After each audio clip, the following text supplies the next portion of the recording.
जय हिंद, वंदे मातरम। साथियों, आज बात करेंगे 12th के बाद टीचर कैसे बने।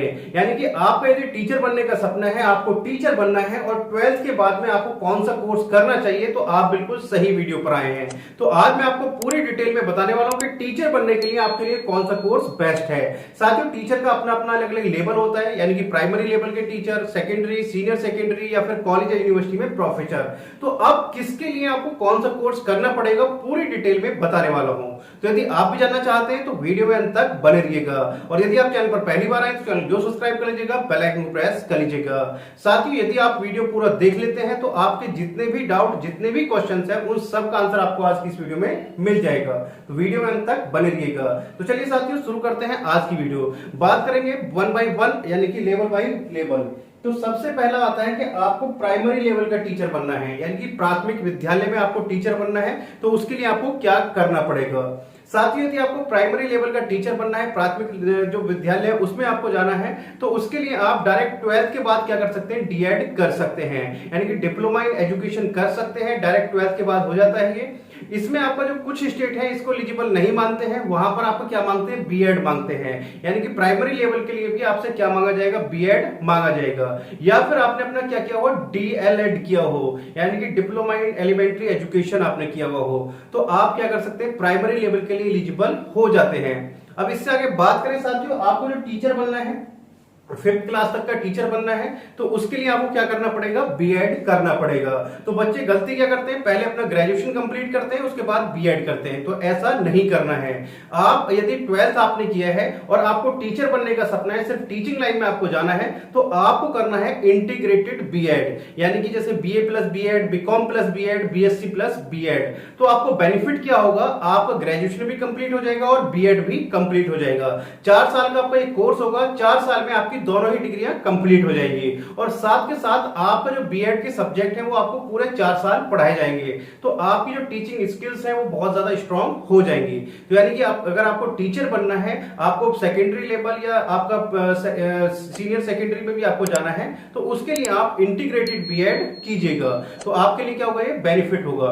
अब बात करते हैं साथियों, आपको जाना है किसमें, सीनियर सेकेंडरी का टीचर बनना है। सीनियर सेकेंडरी बोले तो आपको स्कूल में लेक्चरर बनना है, किसी भी एक सिंगल सब्जेक्ट, आपको फिजिक्स का लेक्चरर बनना है, इंग्लिश का बनना है, हिंदी का बनना है, हिस्ट्री का बनना है, ज्योग्राफी का बनना है, बायोलॉजी का बनना है, यानी कि किसी भी एक सिंगल सब्जेक्ट का आपको स्कूल में क्या बनना है, लेक्चरर बनना है, जो 12th क्लास तक के स्कूल होते हैं। तो वहां पर आपको क्या करना पड़ेगा, ध्यान से सुनिएगा साथियों। उसके लिए आपको पोस्ट ग्रेजुएट होना अनिवार्य है, यानी कि जिस भी सब्जेक्ट का आपको क्या बनना है, लेक्चरर बनना है, उसमें आपने अपना पोस्ट ग्रेजुएशन कंप्लीट किया हुआ हो। जैसे आपको इंग्लिश का लेक्चरर बनना है, तो इंग्लिश से आपने अपना एमए किया हुआ होना चाहिए, इंग्लिश से आपका एमए कंप्लीट हो, तो तभी आप एलिजिबल होंगे, जिससे कि आप सीनियर सेकेंडरी के लिए आप एलिजिबल होंगे पीजीटी के लिए।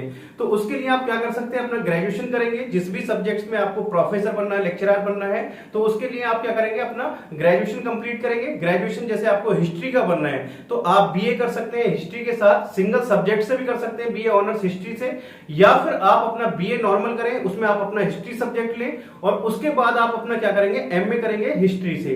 तो जब आपका एमए कंप्लीट हो जाएगा तो आप एलिजिबल हो जाएंगे पीजीटी के फॉर्म भरने के लिए। इसके बाद आप अपना यूजीसी नेट का भी एग्जाम दे सकते हैं। अब बात करते हैं साथियों, यदि आपको कॉलेज या यूनिवर्सिटी में प्रोफेसर बनना है, यानी कि आपका सपना बड़ा है, आपको कॉलेज या यूनिवर्सिटी में प्रोफेसर बनना है, तो वहां पर आप कैसे बनेंगे। तो साथियों, वहां के लिए भी आपका सिंपल सा है कि आपको क्या करना पड़ेगा, पोस्ट ग्रेजुएशन कंप्लीट करनी पड़ेगी। यानी कि जिस भी सब्जेक्ट का आपको प्रोफेसर बनना है, तो उससे आप क्या करेंगे, अपना एमए कंप्लीट करेंगे, एमएससी करेंगे, जो भी आपको एमकॉम करेंगे, जिस भी सब्जेक्ट से आपको क्या बनना है, प्रोफेसर बनना है, तो उस सब्जेक्ट में क्या करेंगे, अपना पोस्ट ग्रेजुएशन करेंगे। साथ के साथ आप जब अपना पोस्ट ग्रेजुएशन कंप्लीट कर लेंगे, तो उसके बाद में आपको यूजीसी नेट का एग्जाम देना होगा। यानी कि यूजीसी नेट का एक एग्जाम होता है, यदि आप यूजीसी नेट का एग्जाम क्लियर कर लेते हैं तो आप एलिजिबल हो जाते हैं कॉलेज या यूनिवर्सिटी में एज असिस्टेंट प्रोफेसर पढ़ाने के लिए। तो यानी कि यदि आपको कॉलेज या यूनिवर्सिटी में पढ़ाना है, तो वहां पर आपको क्या करना पड़ेगा, यूजीसी नेट का एग्जाम देना पड़ेगा, यूजीसी नेट का एग्जाम क्लियर करना पड़ेगा। और यदि आपका यूजीसी नेट का एग्जाम क्लियर हो जाता है तो आप एलिजिबल हो जाते हैं कॉलेज या यूनिवर्सिटी में पढ़ाने के लिए।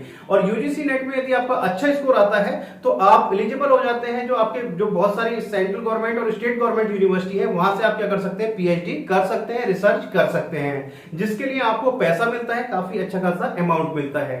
तो आप अपना जो पोस्ट ग्रेजुएशन जरूर करिएगा यदि आपको टीचिंग लाइन में जाना है। बहुत सारे ऑप्शंस आपके पास होंगे।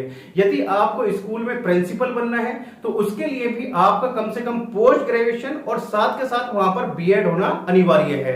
तो यदि आपको टीचिंग लाइन में जाना है, टीचर आपको बनना है, तो मैं आपको यही सजेस्ट करूंगा कि आप अपना बीएड भी जरूर करें, और यदि आप अपना दोनों कोर्स एक साथ करें तो भी आपका बहुत अच्छा रहेगा। यानी कि आप बीएड कर सकते हैं और साथ के साथ अपना क्या कर सकते हैं, पोस्ट ग्रेजुएशन कर सकते हैं। पोस्ट ग्रेजुएशन आप अपना क्या कर सकते हैं, अपना डिस्टेंस से कर सकते हैं, प्राइवेट से कर सकते हैं या ओपन से कर सकते हैं। पूरी तरीके से डिग्री जो होती है मान्य होती है।